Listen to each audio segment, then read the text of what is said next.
Hello, this is Linda Vettrus-Nichols, and do I have an amazing woman to introduce you to, Lily Lee. Welcome, Lily. Hi, thank you for having me. Absolutely, my pleasure.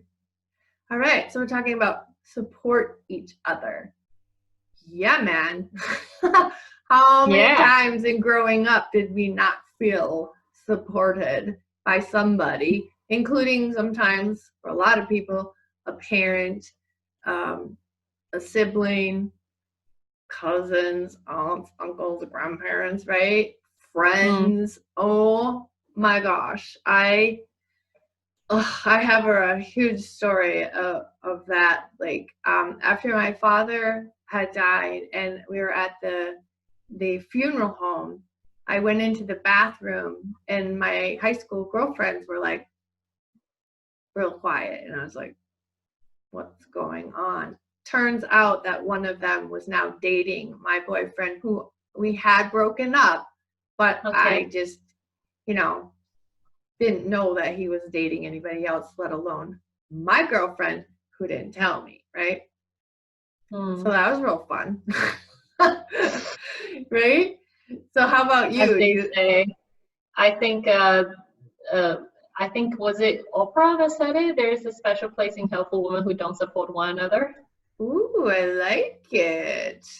Very nice. It's especially important for women to support one another. That's a thought that comes to mind as you were elaborating your story. And not only in personal levels, in our private lives, it's so important that in corporate environment at work, women understand each other's struggles, and instead of outpacing and competing with one another, they should really extend that olive branch and help one another, be each other's staircases to get to the next level. It's really been fun on Facebook in the coaching world to watch that happen.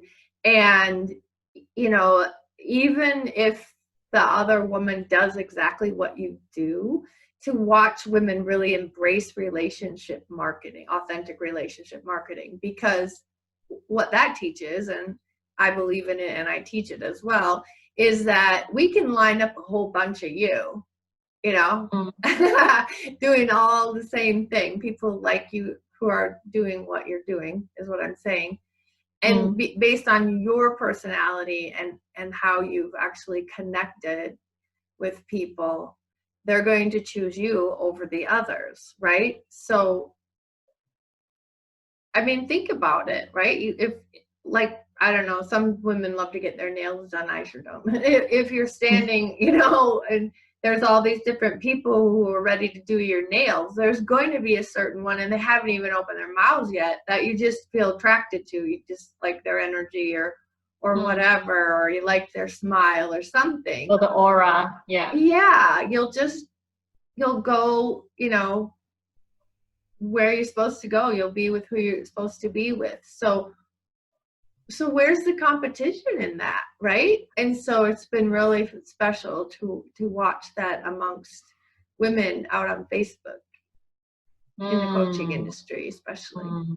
I love it. I think in the coaching setting, because I have been lucky enough to go through a lot of courses, and a lot of times, although I'm not a certified coach, the way that I look at a coach says a lot about the effectiveness and the perception of the person.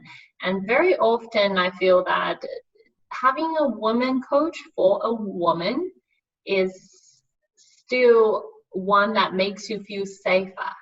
Especially when a coach takes on a great coaching personality. As a woman, I would like to relate more of my inner fears and all of my personal struggles more to this person, because that as a daughter, as a wife, as a professional woman, as a sister, having all of those roles rolled into one body, this woman knows.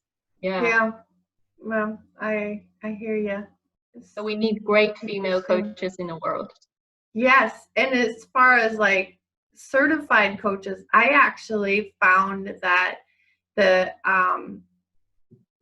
coaches that aren't certified. I came from that whole coaching realm, and it was, you can do a lot deeper work. I was surprised how egoically based the licensed coaching world is. And it was like a huge shock to me. And I only saw that after I found such fantastic coaching and didn't even know there was this licensing, not licensing thing. But when I got, a friend of mine was in that world and was a leader in that world, it was shocking how little of their own personal work they had actually done. It was very egoically based. I was shocked. Yeah, I don't know if you've experienced that, but that was interesting to me. Okay, so spoken and unspoken needs, which is what you're alluding to. You know, they could just pick up on it because been there, done that. I'm a woman too, right? That's fantastic. Yeah. And sometimes going with a male coach can be really helpful, especially if you're still kind of in your feminine of creating your business or whatever. It's easier to be in the feminine flow of creation and getting that more masculine, put it into action right along with the creation. Because I've noticed the women especially, they're playing, building their websites, they're playing doing this, they're playing doing that, and they really are holding back on really stepping out there. It's true. Women have to start when they're 110% ready, and sometimes guys take action when they're 60%. Oh yeah, and the draft. Right in the draft, yeah. Right, I hear you. And the women with a little more masculine will do that too. They won't wait till it's perfect. They just get it out there and move on. Yeah.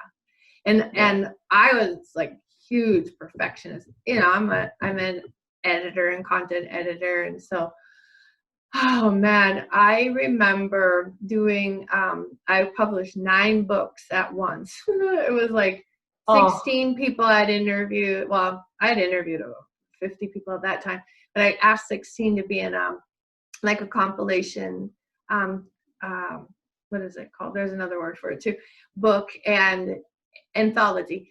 Anyways, so then I also made 8 little books, and I had done these summits, so the names of the summits were on each of the little books, and I just took 2 of the 16 for each of those books. So anyways, I was like extra intense about the perfectionism because now it wasn't just for me, it was for them. And they had certain things that they wanted changed and edited, and all that was done. And I was on the final me picking me, edits, and I put them in a special file on my computer. And then I forgot I did that. So I didn't publish the last edits. And I thought I was gonna die. And then it's like, all right, you have 2 choices. You can like really die over this, or you can learn a lesson and like this is it. It's time to let go of this stuff. And my friend is dyslexic. Her first language isn't English, she's German. She's a foster kid, she didn't even get that great of an education probably.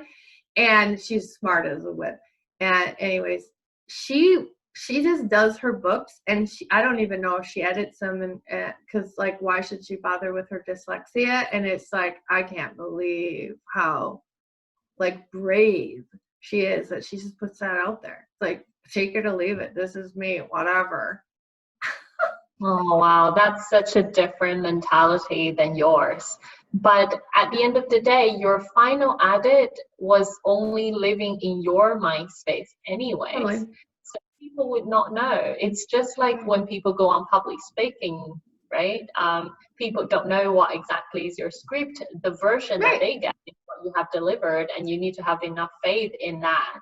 Yeah. Absolutely. And I tell you, the best sermons I've ever heard is from the preacher who gets up there and goes, this is what I was going to say today, and then kind of rips up their paper or dumps it. but here's what I'm feeling. Those are the best. And that's the only version you guys will ever hear. Exactly, right? So Yeah. very cool. Okay, let's get into giver versus taker. So if we're supporting each other, we can be a giver, and I believe it's important to be a giver as well as a taker. There's nothing wrong with taker. It's not a bad thing, and yet it can get super out of balance. And so if you keep more giver in there than taker, maybe what are your thoughts on giver versus taker? That is Lily? so true. People tend to naturally think that we should all be givers. I think in a lot of relationships, we should all have the capacity to give, but it doesn't mean that you have to be a giver all the time.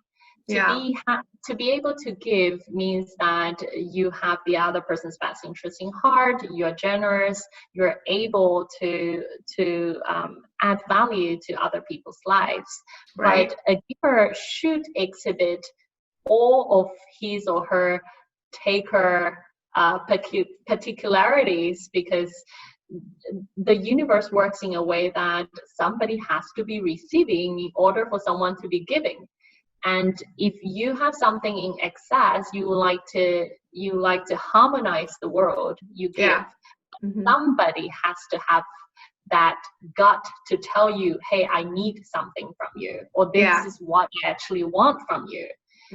I learned about the joy that you can bring to people the moment that you ask for something.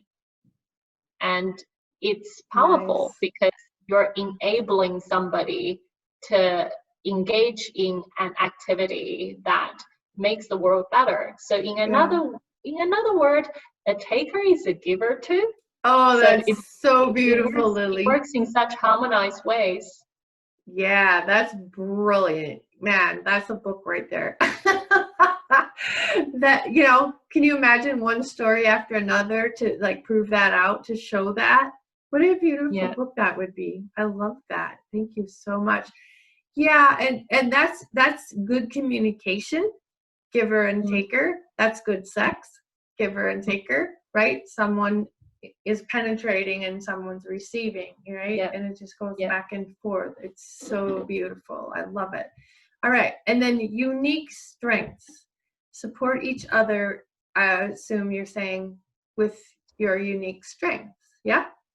Yes, I think here we're really highlighting the intention of knowing what we have to give, to support each other. Yeah.